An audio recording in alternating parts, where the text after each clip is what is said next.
àwọn èèyàn dẹ̀ ń ṣe wọ́n ń ṣe kábọ̀ sórí olóṣèlú ìwọ́n tó fẹ́ ṣòṣèlú ò ní kọ́ nǹkan tí a fẹ́ ẹ̀dẹ̀ ní àwọn olóṣèlú látọjọ́ yìí ẹ wo ọjọ́ àìmọ̀ ó ti tóbi ṣé nǹkan kan tí mo sọ ọjọ́ àìmọ̀ wa ó ti tóbi kò sí nǹkan tó jẹ́ bẹ́ẹ̀ mọ́.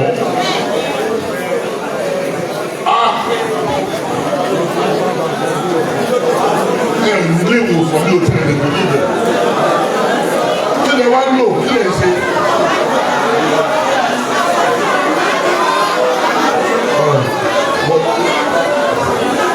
Mo ní kí ni mo ló ti dé kí ni. Ó ti dópin.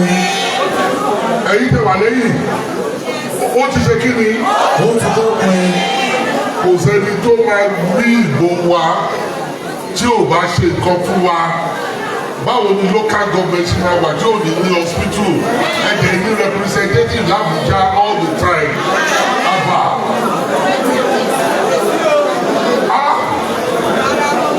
Kí ni wọ́n wá mú bọ̀ lọ́dọọdún kí wọ́n mú bọ̀?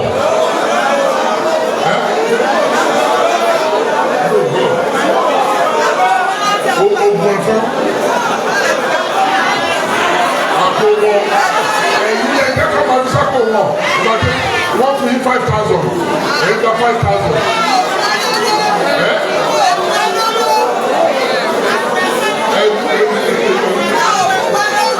Àní ìyẹn ti ṣe kí ni ó ti dókun ó ti dókun ó ti dókun ó lè ṣòṣèlú ọ̀jẹ̀bú nìyẹn kò ní sílé ìwòsàn. Ìlérí kan tí mo fẹ́ ṣe fún yín mo ti sọ̀rọ̀ bọ́ọ̀lù mo ti sọ̀rọ̀ solar light àwọn mo ti sọ̀rọ̀ ọjà ẹ̀rí hospital ìlérí yẹn. Ẹsẹ̀ kábíyèsí ló ṣàwọ́. Àwọn abàyè mo máa wà ní ìjọ tàbá wa ṣe gbogbo àwọn kìíní mi máa wá ìjọ tàbá máa ṣe gbogbo nǹkan tá a sọ yìí. Bèrè ìbéèrè ẹ̀ ní ìdòwú. Àwọn ọ̀dọ́ ìlú Ògo-Olúwa Àjáwà wọ́n fẹ́ ṣe presentation Your Majesty.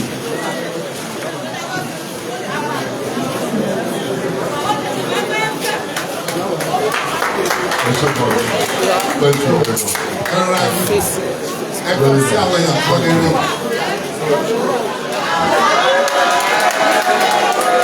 Thank you so much. On behalf of His Imperial Majesty, we are grateful for this gift. Ògo-Olúwa ló máa tẹ̀síwájú o. Àwọn bàbá táwà lórí òkú lọ́dọ̀ tí ń lọ ẹ̀jọ̀ bóyá ká tètè ní méjì kìí fún un. Kábíyèsí o, ẹ̀jọ̀ orúkọ mi ní Adé Ọládọ̀tun Adéṣẹwà. Mo wá láti inú ẹgbẹ́ aláṣọ ìlú Àjáwà àti àgbègbè rẹ̀. Ẹ̀jọ̀ mo wá bẹ̀bẹ̀ kan lẹ́ẹ̀kan tẹ́ ẹ sọ̀rọ̀ tí bàbá wa Ṣọ̀ún Ògbómọ̀ṣọ́ sọ̀rọ̀. Ẹ sọ̀rọ̀ nípa àpáwámẹ́ǹtì àwọn ẹ dárúkọ àwọn télọ̀. Ẹ̀jọ̀ àwọn ẹgbẹ́ aláṣọ ìlú Àjáwà àti àgbègbè rẹ̀. Ògo-Olúwa local government parapọ̀. Ẹ̀jọ̀ atọrọ fún ìrànlọ́wọ́ yín. Ẹgbẹ́ aláṣọ ní gbogbo ìlú Àjáwà àti àgbègbè rẹ̀ ṣọ́ọ̀bù wò tẹ́yọ̀ kan. Ẹ̀jọ̀ nítorí ọlá fẹ́ ìrànlọ́wọ́ yín. Bó tiẹ̀ ṣe ẹ̀yàwó àní dójútì yìí. Ẹ̀jọ̀ nítorí Ọlọ́run abẹ̀bẹ̀ fún yín ni Ọlọ́run yóò ràn yín lọ́wọ́.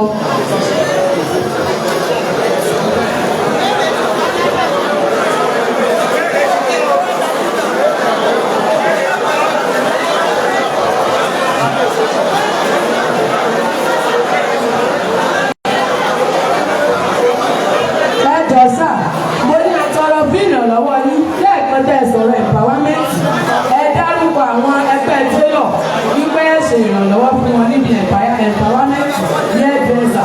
Mo wá ń sọ wípé àwọn ẹgbẹ́ aláṣọ ẹjọ́ owó ní irinṣẹ́ tiwa ó tẹ̀ ṣe ètò ìyàwó gbogbo arákùtọ̀ ìlú Àjáwà àti agbègbè rẹ̀. Ṣọ́ọ̀bù ẹgbẹ́ aláṣọ ṣẹ́ẹ̀bù ẹnì kọ̀ọ̀kan wa tá a bá papọ̀ kò ju ẹyọ kan. Àwọn èèyàn ìlú ìgboro ni wọ́n ti lọ ra ọjà nígbà tá a ní nǹkan tó jọjú. Ẹjọ́ ìrànlọ́wọ́ tẹ́ bá ṣe fún wa ṣé á rí ìrànlọ́wọ́ ẹjọ́.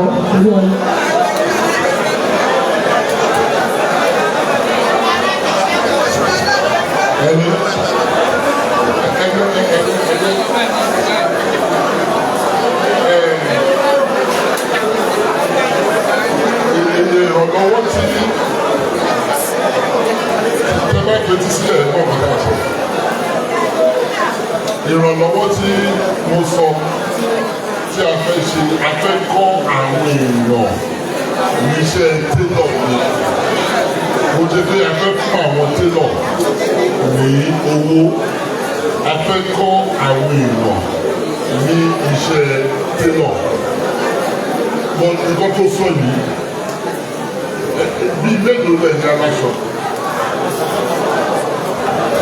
a tó bí 50 sà.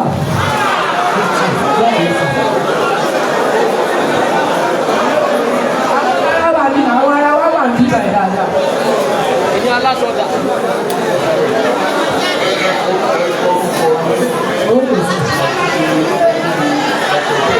Àǹkárá là ń kásà.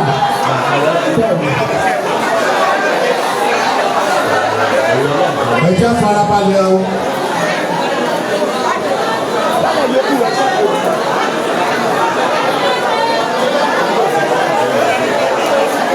Nǹkan tí mo sọ ni pé bó tiẹ̀ ṣe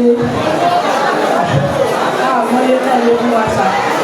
Bí àwọn pé ọlọ́run ló ràn yín lọ́wọ́ láti ràn wá lọ́wọ́. Iye bóyá bíi wáwá mílíọ̀nù. Á dá padà, ọlọ́run ló ràn wá lọ́wọ́. Iṣẹ́ wa iṣẹ́ owó ni. Á dá padà. Bàbá wa ti bá wa ṣe mítì nígbà kan pé àwọn ẹbí aláṣọ pé àwọn kọjá sọ́ọ̀bù ẹnìkọ̀ọ̀kan wa kò tọ́jú tó ẹjọ́ á dá padà. Ọlọ́run ló ràn wá lọ́wọ́.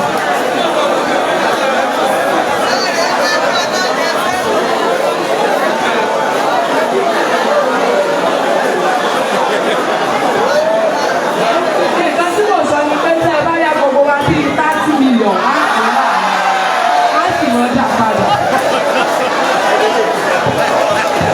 Wá ṣeré.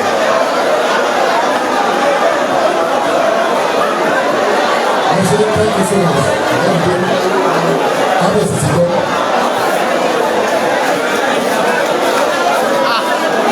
Next question. Ọ̀dọ̀ ọ̀gbọ́n owó yẹn máa bẹ̀rẹ̀ question yẹn lọ papọ̀. 30 million. Wọ́n bá dáa rẹ̀ papọ̀. Ọjọ́ ti lọ. Ṣé ẹ sọ fún ẹ ní? Ṣé ìwọ ẹyẹ aláṣọ nǹkan tí máa ṣe òun ni wípé ẹ lọ dá àjọ ẹ lọ dá kó ara yín pọ̀ ní méje tó kí ẹ kó ara yín pọ̀ sí gúúpù mẹ́ta kẹ fún ní òfin 1 million kẹ fún alájàwà ní orúkọ ní ajẹ méje ajẹ 21 but ní òfin yín ní 1 million but àbẹ̀rẹ̀ ní.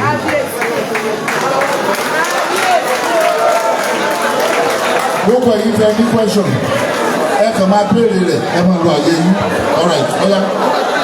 Kábíyèsí sá. Ẹ wọ́n ti kábíyèsí ẹ béèrè question ọ̀ya. Ẹ dákun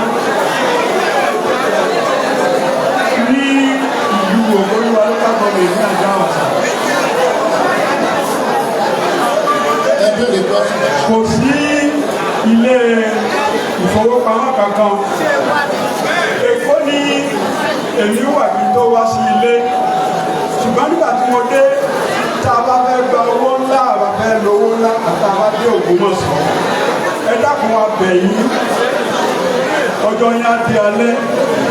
Báwo ni báńkì yóò ṣe dé sí ìlú Àjáàwá? Ọlọ́run yóò ràn yín lọ́wọ́. Ẹlẹ́ẹ̀kejì, nígbà tí ẹ lọ sí ìlú Amẹ́ríkà sà, ọmọ Àjáàwá tó wà ní ìlú Amẹ́ríkà, mo wọ́ tí lórí YouTube, tó ń pè ní Tẹ́jú Babyface. Babyface. Ó bá yín sọ̀rọ̀ gan-an nípa ọ̀rọ̀ ó dẹ̀ sọ ọjọ́ ìpè báwo ni ẹ ṣe náwó ìfẹ́ láti ìlú Ògbómọ̀ṣọ́ dé Àjáàwá. Inú mi dùn lónìí pé iléeṣẹ́ ṣe fún ọmọ yẹn ẹ̀múṣẹ lónìí lágbára Ọlọ́run ọ̀nà ayé a máa tẹ̀síwájú lórúkọ Jésù. Nínú àwọn tó wà ní òkè òkun, báwo lẹ́sẹ̀ ràn wá lọ́wọ́ kí airport máa wà ní Ògbómọ̀ṣọ́? Tọ́lá àwọn kan fẹ́ wálé dàrí pé láti òkè òkun tí wọ́n bá ti dé Èkó wọn nílé láàyè. Nítorí security láti lójú ọ̀nà ẹ dákun ẹ bá ní fi sínú agenda 25 years plan yẹn bí airport yóò ṣe dé ìlú Ògbómọ̀ṣọ́. Ìbéèrè kẹta abẹ́kẹ̀rin onífẹ́ ẹ dákun nípa ọ̀rọ̀ iná tó ṣe ségesège. Ẹ ṣe púpọ̀ bóyá ẹ bẹ̀rẹ̀ kọ́sán yìí. Sẹ́rí ti ọ̀rọ̀ báńkì, ó yẹ kí báńkì lè wà ní àga wa. Bọ́sẹ̀ rí àwọn oníbáńkì, ara àwọn tí wọ́n máa ń lò òun ni safety. So ó yẹ kí ẹ kọ́kọ́ ṣe nǹkan tí mo sọ nípa àwọn ọdẹ yìí kí àwọn olè lè sùn sí ẹ̀yìn ní àga wa. Ẹ láti jẹ́ kí àwọn olè sùn sẹ́yìn lága wa kí wọ́n tẹ bá fẹ́ báńkì nítorí wọ́n máa wò ó pé tí àwọn bá dá báńkì lẹ̀ wọn ò fẹ́ kí wọ́n máa rọ́ọ̀bù wọn ìyẹn àkọ́kọ́. Ẹlẹ́ẹ̀kejì òun ni wípé wọ́n á wo bísínẹ́sì tẹ̀ ń ṣe tí ó pọ̀ tó. So bí wọ́n tó sọ pé àwọn máa dá báńkì lẹ̀ àdè báńkì ní ìsìn ṣùgbọ́n tí iṣẹ́ òwò wa tó bá bẹ̀rẹ̀ sí gbòòrò ẹ má wọrí àwọn náà máa kó báńkì wa. So ẹ̀ṣẹ́ àgbẹ̀tì àkọ́kọ́ ti jẹ́ kí ilé-iṣẹ́ wa gbòòrò olùwò ká ní àwọn nǹkan kan tó jẹ́ pé ìlú tó ń dìde báńkì tí a ní ẹ jẹ́ ká kọ́kọ́ ṣe yẹn bẹ́ẹ̀ ni báńkì àwa. Kábíyèsí orúkọ mi ní ọmọ ọba Oyètúndé láti ìlú Ìjẹ̀wò ọ̀gá iléèwé yìí. Wọ́n ti sọ̀kan níbi àìní gẹ́gẹ́ mo ti gba àìní bọ́ ohun tàbí gbọ̀ngàn níbí. Ìbéèrè mi kejì kò lẹ́sì balẹ̀ ṣàkíyèsí ohun kan nípa ètò ìdìbò Olúwa àti Sùúrùlérè. Ìdí ìjọba Sùúrùlérè lè bọ́ sí gbogbo ìgbà. Wọ́n sì fìdí pagbá wọn. Tẹ́ ẹ̀ máa ń ṣètò kó lẹ́sì bá ti ṣe gbégbó sà tí ìrànlọ́wọ́ fi bọ́ sọ́dọ̀ tiwa náà. Ó ti dáhùn ní tẹ́lẹ̀ ẹ jẹ́ sọ pé àwọn nǹkan tí ẹ̀ níbí ẹ wo gbogbo àwọn tí wọ́n ní àwọn dìbò níbí ọ̀pọ̀lọpọ̀ ló ní gbogbo àwọn èèyàn lọ́wọ́ tí ẹ ní voters card ẹni tí ẹ jẹ́ sọ fún yín kíní kò lè tó yẹ sẹ́ ẹni tó fẹ́ jẹ kíní ẹ máa gbé àwọn èèyàn dìde níbí tẹ́ ẹ bá gbé àwọn èèyàn dìde wẹ́dà Sùúrùlérè Ògbómọ̀ṣọ́ wọ́n ti wá tí wọ́n fẹ́ ìbò yín tí wọ́n bá mọ̀ pé ẹ̀wọ̀n gbogbo àwọn tí wọ́n nọ tó tẹ̀ ẹ̀ka àwọn tó wà ní tí wọ́n nọwọ́ nígbà àwọn ní voters card gbogbo kìíní kò ṣe nǹkan tó le rárá ó dùn pé àwọn ẹ̀rẹ̀ question kò ṣe nǹkan tó le wá ṣe kí ló bá bẹ̀rẹ̀ jẹ́ kó bẹ̀rẹ̀ kí ló bẹ̀rẹ̀.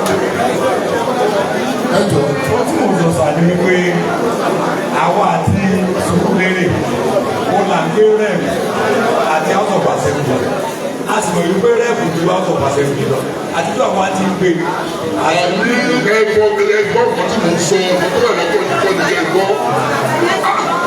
Wọ́n sọ pé tó wà máa ṣe Sùúrùlérè nìkan lè jẹ́ kó wọlé ni. Ìbò Sùúrùlérè kan nìkan ò lè gbé wọlé. Ó ní ìdìbò Olúwa náà. So aṣọ pé ẹ láti ṣe lè fún Olúwa kó tó nípa máa dìbò fún ẹni kan náà lásán nǹkan tó wà lọ́kọ̀ ilẹ̀ lọ.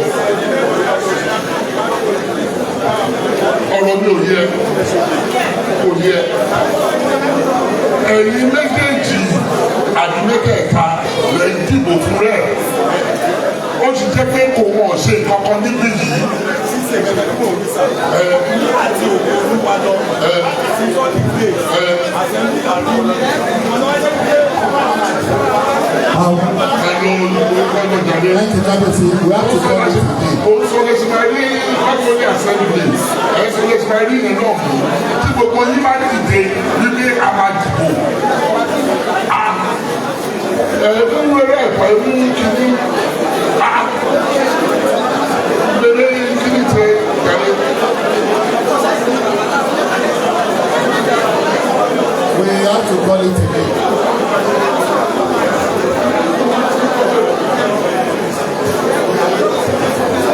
Kábíyèsí sà lórí senatorial district ti Ògbómọ̀ṣọ́ lọ sókè ògùn olùmọ̀ọ́fẹ́ sọ tẹ́lẹ̀ sẹ́ńtà yẹn collation center Ògbómọ̀ṣọ́ ní máa ń wà. Ó ní nǹkan ayẹyẹ kò sí kọ́kọ́ lè ṣe wọ́n ti gbé kúrò. Mẹ́wàá náà wọ́n jẹ́ bẹ́ẹ̀ márùn-ún náà wà jẹ́. Orúkọ mi ni ICP Oyèrèbè nípa ọ̀rọ̀ ẹ̀kọ́ sùkúù wa ní Ìdí Àràbà ó jẹ́ aṣojú níbẹ̀ sùkúù wa atẹ́kùn ti pé mẹ́sìn ràn wá lọ́wọ́ àwọn iléèwé wa ti gbó ẹ̀dá kan afẹ́rìn lọ́wọ́ ẹ ràn wá lọ́wọ́ lórí iléèwé wa ní sùkúù Ìdí Àràbà.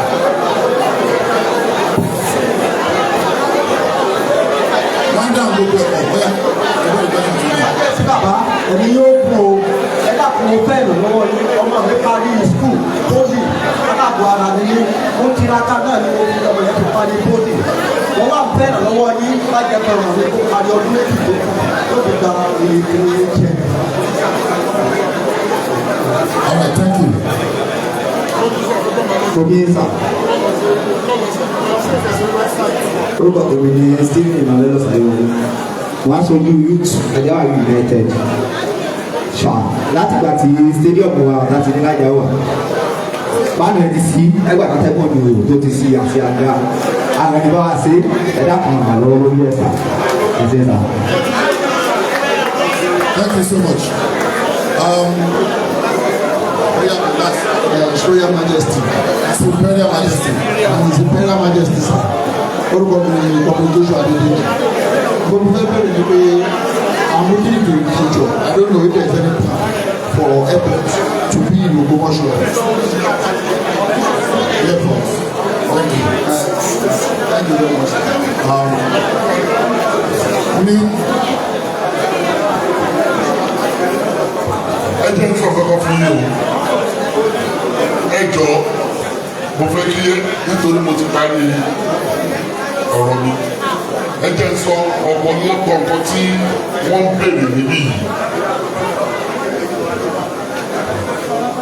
Tí ẹ bá ń jẹ́ kí ìbò yín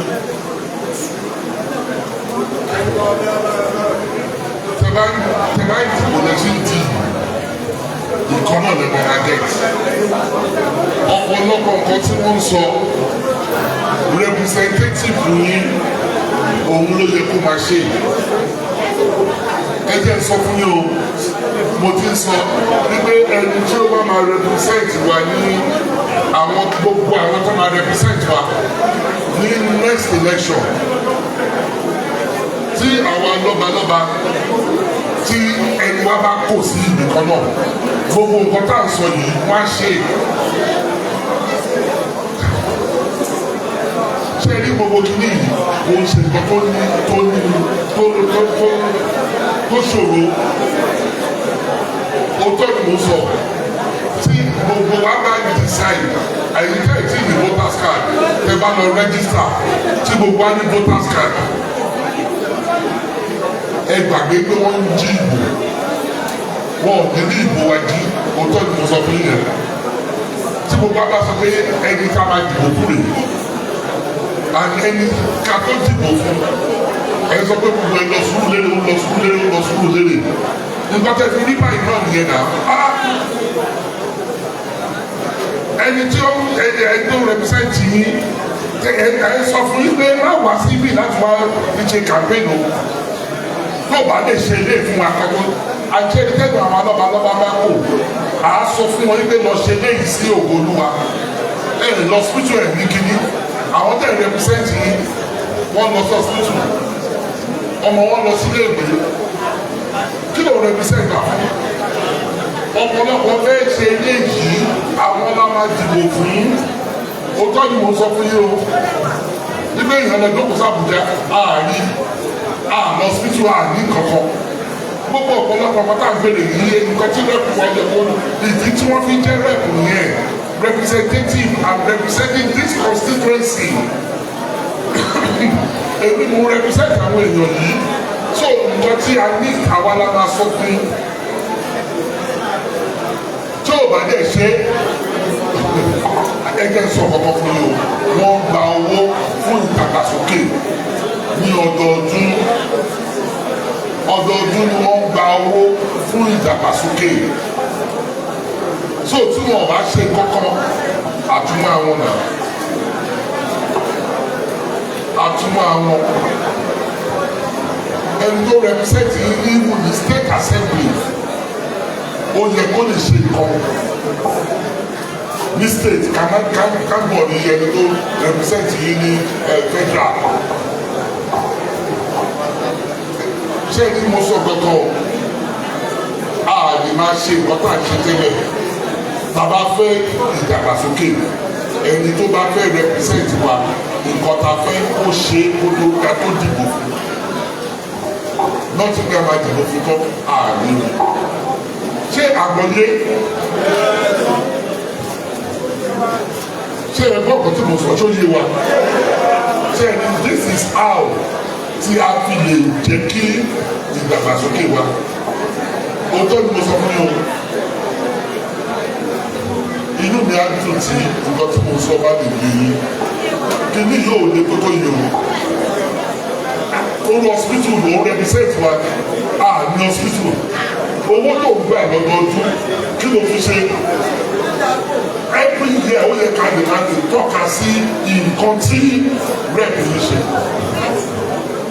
òótọ́ ni mo sọ fún yín ẹni tí ò bá jẹ́ ṣe dìbò lọ́dún bá wọ̀n kí wọ́n sọ ẹni tó jẹ́ representative yìí sìn ìjọ òun ẹni sí látò bẹ̀rẹ̀ tó bá jẹ́ nẹ́sà ẹ̀jẹ̀ tó dìbò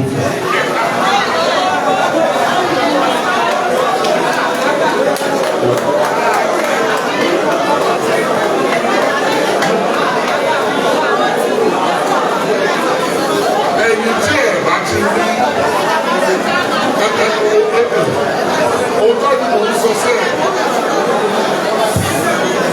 ẹni tí ẹni tó represent yín ó yẹ kó máa yọjú sí yín òótọ́ ni ẹgbọ́n yẹn ẹni tó bá represent yín ó yẹ kó máa yọjú sí yín kó ẹ máa sọ ìdí àti nǹkan tẹ́ ẹ fẹ́ ó yẹ kẹ́ máa sọ ṣé ẹgbọ́n mi yé àgbọ̀yé ọ̀rọ̀ ìtẹ̀ṣe.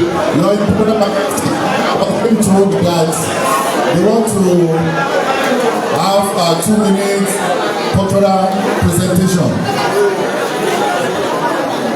Your Majesty, sir, with your permission, I want to quickly ask them to come over. Wọ́n ní kó wọ́n mọ̀ bá àwọn ogbó. You have just 2 minutes. 2 minutes. Ẹ má yìnbọn nulẹ̀ o. Over to you. Just 2 minutes.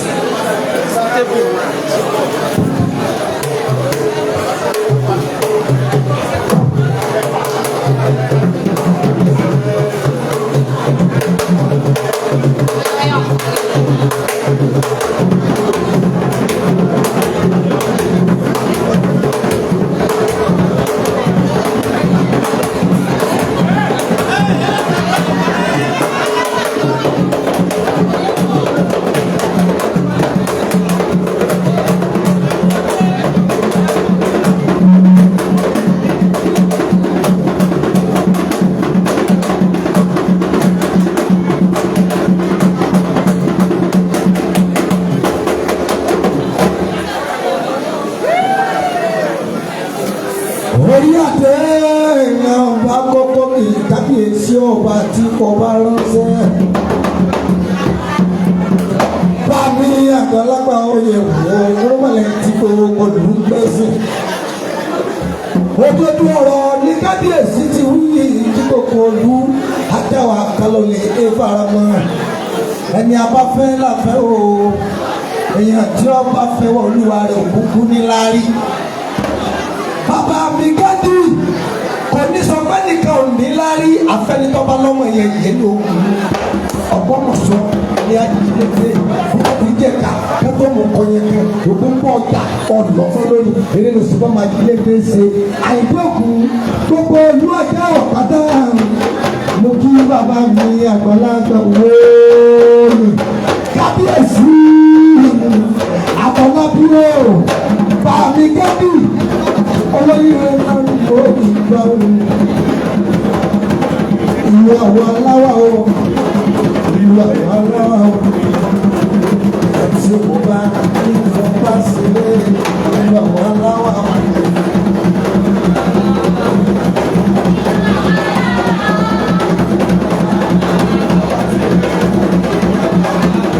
orí ládéládé orí lóore kábíyèsí ìmọ̀foríbalẹ̀ kò ọba olóyèrè ọba akẹ́kẹ́ tí kò kọ lùdú ọba akẹ́kẹ́ eku kẹ́bí eku ẹyẹ kẹ́bí ẹyẹ ọmọ ènìyàn ọfọ̀n bí ọmọ ènìyàn kábíyèsí bàbá mi o mo tara bàbá mi mo fi kí kábíyèsí alájà wa pátápátá bá a kó olúwa o olóyèrè mo kí mo máa ń nílé ìyàwó ẹkú ìrúmọ lẹ́la ìyàgò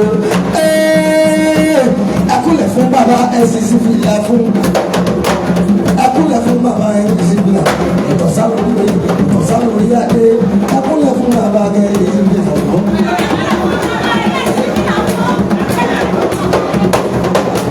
ìyá mi ló lé ọ̀rẹ́ o mo kí ọmọ mi onínú rẹ ìyá olórí rẹ ìyá ọlọ́dẹ ìyálọ́jà fún gbogbo ẹ̀yà wa mo fi alábàbà mi gádùn mo fi kí yìí ayẹyẹ ọkùnrin fún ọdẹ ọmọ ẹ̀ láàrin ìyàgbọ́ èèyàn tí ó pọ̀ bá nífọ̀ bá ṣeré o mo forí balẹ̀ fún bàbá mi kábíyèsí o.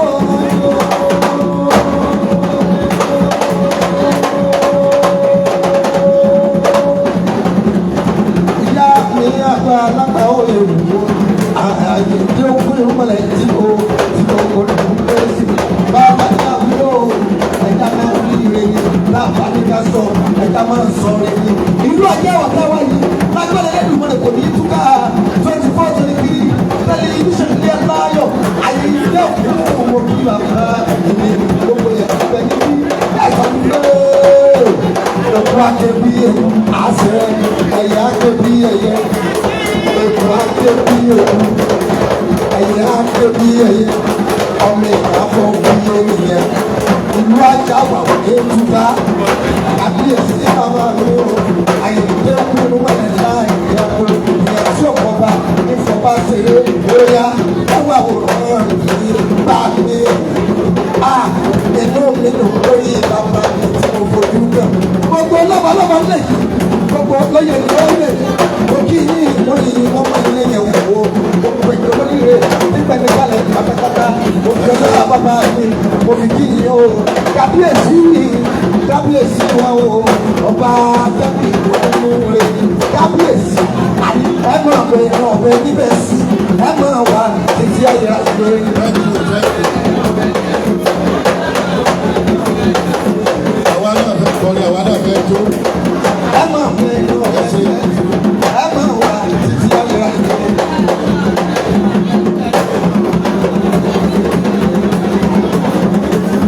ìyálọ́jà olùgbé kò ní bàjẹ́ látòrí rẹ o kò ní bàjẹ́ látòrí rẹ o ìlú ajá wa ò ní bàjẹ́ látòrí rẹ o. thank you ẹ ṣé o bàtà bá wà padà wá sí ọjà àwọn iláyé ọ̀pá ẹ̀ lọ bí mo ti ń pe bàbá wa ọlọ́pẹ̀tẹ̀ láti wá sọ̀rọ̀ ìdúpẹ́ ẹjẹ́ sáré ṣe ìkíni àwọn èèyàn yìí Jífadébáyọ̀ Olúwapọ̀ Pọ́nmilé ọ̀tún àrẹ̀sà dó aṣojú àrẹ̀sà àrẹ̀gbà ọ̀fìrẹ́gbà ìrẹ́pà ọjà Alhaji Chief Salami Lasisi Chief J.O. Amọ́gàjì Adóyèbí ọ̀fọ̀pẹ̀tù Ìjẹ́rù ẹ ṣe púpọ̀ bàbá wa ọlọ́pẹ̀tẹ̀ dà. ọ̀rọ̀ ìdúpẹ́ láti ẹnu bàbá ọlọ́pẹ̀tẹ̀. Kábíyèsí on behalf of executive chairman of the Local Government and Ọba Adéyẹyẹ Oyètúnjí Atúndìtẹ̀ Alájàwà àti Ìyàjáwà Olúmọlé the second àti gbogbo àwọn ọba tó wà ní Ògbómọ̀ṣọ́ Tribal Council and the traditional ruler and all the good people of Ògbómọ̀ṣọ́ land. Àti bàbá wa fún ìdílé wọn, bàbá wa His Imperial Majesty Ọba Ghandi Ọláoyè Olúmọgẹ́gẹ́ the second wọ́n ní ká kí fún ìdílé yìí pẹ̀lú gbogbo àwọn ọba tó tẹ̀lé wa, ọba Oníṣàpá, ọba Ọlọ́ọ̀lọ́ àti Tribal Council pẹ̀lú gbogbo àwọn ọkùnrin obìnrin àwọn àrẹsẹ̀ ọlọ́run tó wà ní àáfà imam wọn ní ká kí bàbá wa pé ẹ kú ìfẹ́ tẹ́ ní sí Ògbómọ̀ṣọ́, ẹ kú ìfẹ́ tẹ́ ní sí bàbá wa Alájàwà, ẹ kú ìfẹ́ tí ẹ ní sí gbogbo èèyàn rere tó wà níbí lágbára ọlọ́run ayọ̀ bẹ́ẹ̀ débi náà lẹ́ padà sí ilé. wọ́n dẹ̀ ní ká sọ fún yín pé 25 years development plan tẹ̀lé ní lọ́kàn ọlọ́run á jẹ́ kó wá sí ìfẹsẹ̀ lágbára ọlọ́run ẹ̀rẹ́ mi lò ó yóò sojú ẹ̀mí àwọn náà and then some lead others follow àwọn èèyàn gbọ́ some lead some kan náà la ní o some kan ló sọ náà kọ́ bá fẹ́ kí ló ń dàgbà Alájàwà ní kí n sọ pé ọjọ́ yìí wọ́n fi ń tu ètò ń lọ yìí lágbára ọlọ́run ààrẹ mi sí o ẹ ṣe o.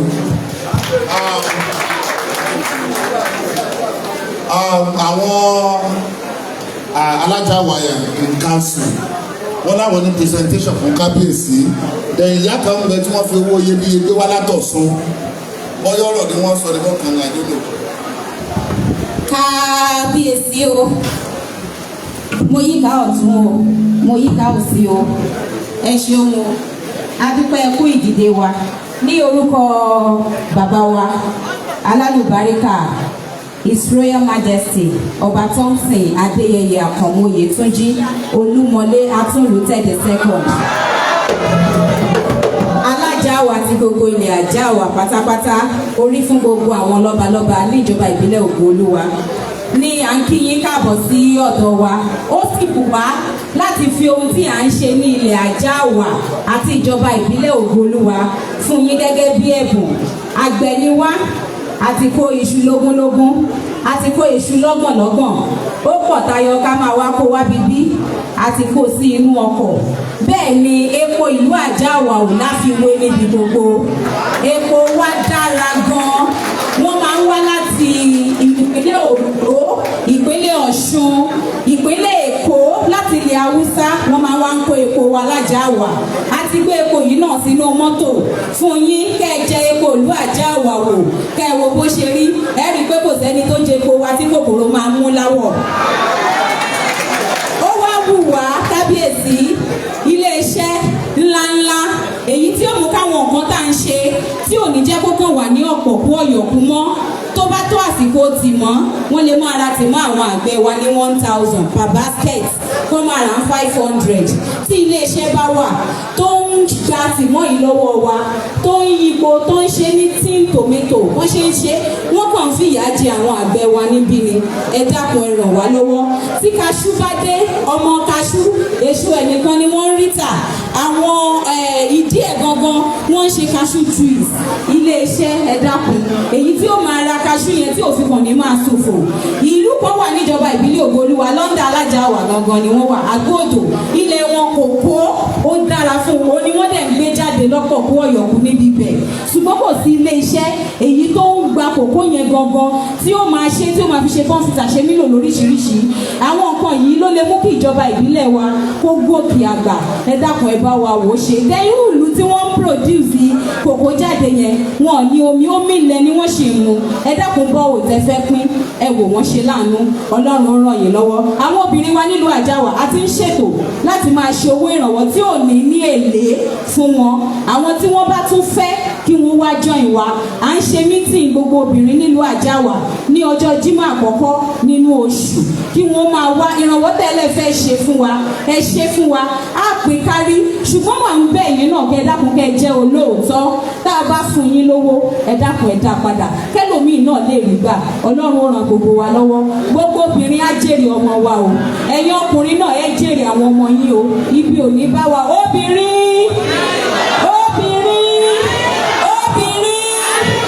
kábíyèsí o.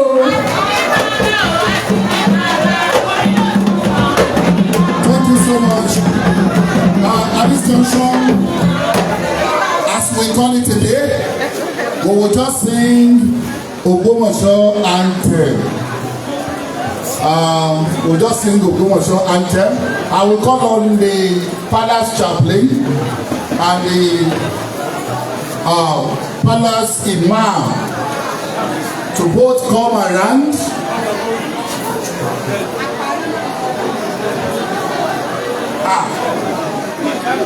Wọ́n ti yọ fóònù bàbá o. Wọ́n èyí tí fóònù ò sá o. Bàbá yẹn náà yọ fóònù yìí fóònù ọ̀sà lọ yọ o. Bàbá ń dé ní fún obì léèrè o tọ́ta ní ọ̀sà tí òróró so wọn. Tẹ́ ẹ̀ mọ bàbá ní kẹ́ ẹ fi yọ fóònù wọn. Ọ̀dà bẹ́ẹ̀ bá wa rí ẹ bá wa mú. So please, Ògbómọ̀ṣọ́ anthem. Ẹ jẹ́ ká dé lórí ẹsẹ̀ wa.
I want to call on the palace chaplain and the imam of the palace of Shaw to both come around and sing the prayer.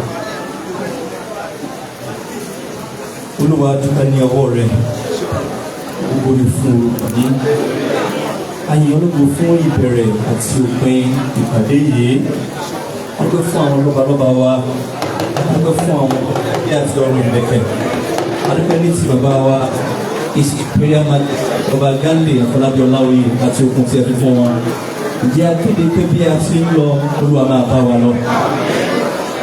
Ìlú Àjáwà gbogbo Olúwa local government lórúkọ Jésù ẹ máa gbèrú sí. Kí gbogbo àwọn ọ̀dọ́ yìí kí wọ́n máa ṣe rere. Kí gbogbo àwọn arúgbó yín àwọn àgbàlagbà yín kí wọ́n máa pọ̀ ní ìlera. Kí gbogbo àwọn ọmọdé yín lórúkọ Jésù kí wọ́n máa dàgbà. Kí iṣẹ́ yín kó máa lọ síwájú. Ọmọ èrò rere àti ẹ̀bẹ̀ yín ní ọ̀dọ̀ Ọlọ́run lórúkọ Jésù yóò jẹ́ ìtẹ́wọ́gbà. Ẹ rí ìdáhùn fún ìbéèrè ọkàn yín. Gbogbo èyí tí ẹ ń tọrọ níwájú Olúwa lórúkọ Jésù yóò di ṣíṣe. Ǹjẹ́ bí a ti lọ kí ojú Olúwa tó máa bá wa lọ, kí àánú rẹ̀ kó má ṣe fi wá sílẹ̀, ẹnikẹ́ni kì yóò farapa. Ìgbà ìmúṣẹ àwọn ìran wọ̀nyí lórúkọ Jésù ẹ̀mí wa kì yóò bọ́ sọnù. Ní orúkọ Jésù Kristi Olúwa ni a gbàdúrà. Àmín.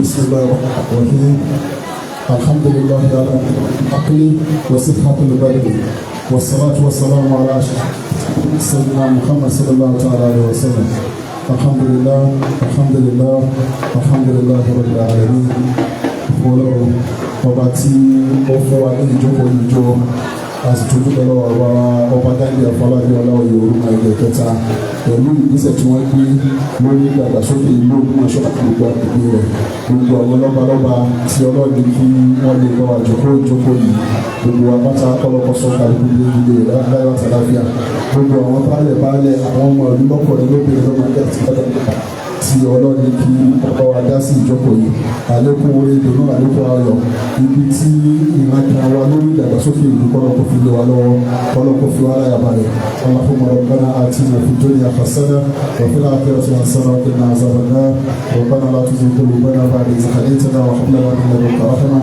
innaka antal wahhab wa sallallahu ala sayyidina Muhammad wa alihi wa sahbihi wa sallam subhana rabbika rabbil izzati amma yasifun wassalamu ala al mursalin walhamdulillahi rabbil alamin.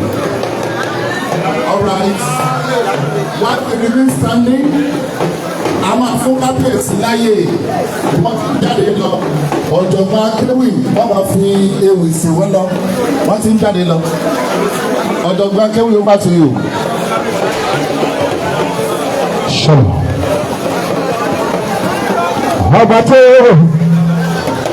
ọba tó lọ́lẹ́ mi ò fẹ́ ojú bàbá. This is how we've done and dusted at the Ogoluwa Town Hall meeting today. A kí gbogbo ojú tó wò wá káàkiri àgbáyé báyìí. Èyí ni bí a ṣe parí Town Hall meeting tọdún yìí pẹ̀lú His Imperial Majesty Ọba Ghandi Afọlábí Ọláoyè ní ìlú Àjáwà ní ọ̀sán tèní. Èyí náà ni ètò ìdàgbàsókè tó ń lọ lọ́wọ́ nílùú Ògbómọ̀ṣọ́ báyìí tí kábíyèsí tí wọ́n dẹ̀ ti ń ṣe káàkiri ìlú fún gbogbo local government márààrún tó wà ní ìlú Ògbómọ̀ṣọ́. Ara ìdàgbàsókè yẹn náà lẹ́rí tó ń ṣẹlẹ̀ yìí. Ẹ̀yin náà wo bí ó ṣe ń ṣẹlẹ̀ lọ́tún lọ́sí. Òun náà ni His Imperial Majesty lórí wọ́n dẹ̀ wà ní ààyè yìí láàrin wa tí wọ́n dẹ̀ ṣe ní èní. Èyí jẹ́ ohun ìfẹ́ àti ìdàgbàsókè tí kábíyèsí ti gbìyànjú láti ọjọ́ tó ti pẹ́. Eléyìí náà jẹ́ ohun ìdàgbàsókè tó wà lórí púpọ̀. Òun náà lẹ́ ń wò lọ́tún lọ́sì yìí. Náà ni kábíyèsí ní ìlú Àjáwà. Báyìí ni ètò ìṣẹ́ni bó ṣe lọ nílùú Àjáwà. Òun náà lẹ́ ń wò pẹ̀lú Ọba Ghandi Afọlábí Ọláoyè tí wọ́n wá fún ètò ìdàgbàsókè tí wọ́n sì ti ṣe ìlérí pé gbogbo local government márààrún làwọn máa pín ká sí. Òun náà ni èyí náà jẹ́ ohun ayọ̀. Kábíyèsí Alárojẹ àwọn náà wà ní ibi ètò yìí. Ọmọ ọba náà tẹ̀lé wọn. Òun náà lẹ́ ń wò yìí. Inú wa dùn púpọ̀ láti rí yín. Èyí jẹ́ ohun ìdàgbàsókè. Ìjọ́ wo ni kábíyèsí ó wá s'Árojẹ? Abẹ́ẹ̀ tí ní plan fún wọn. Ó dà.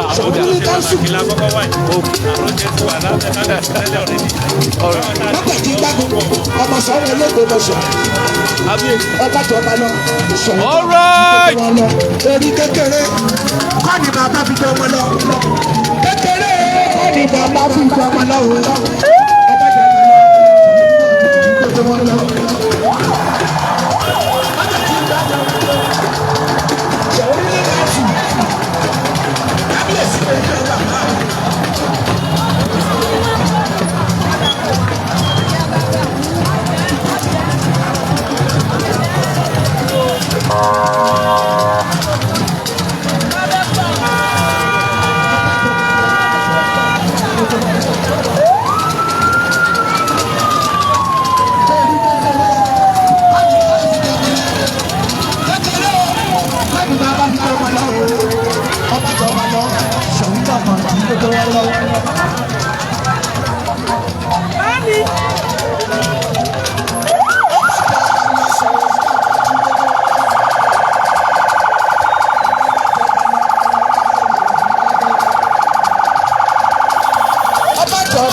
The priest.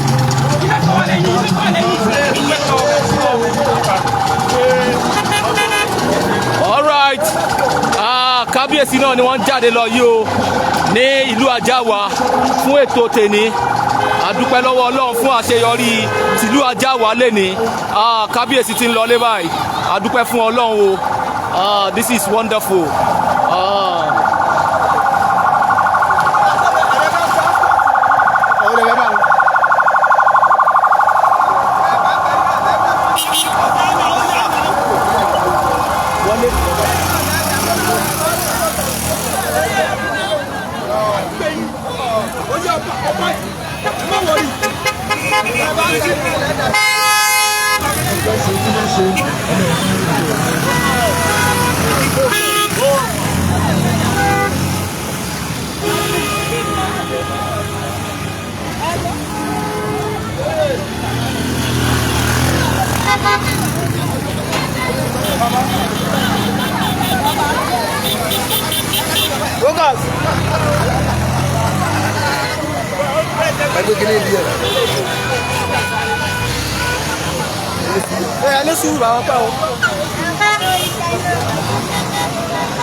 Okay.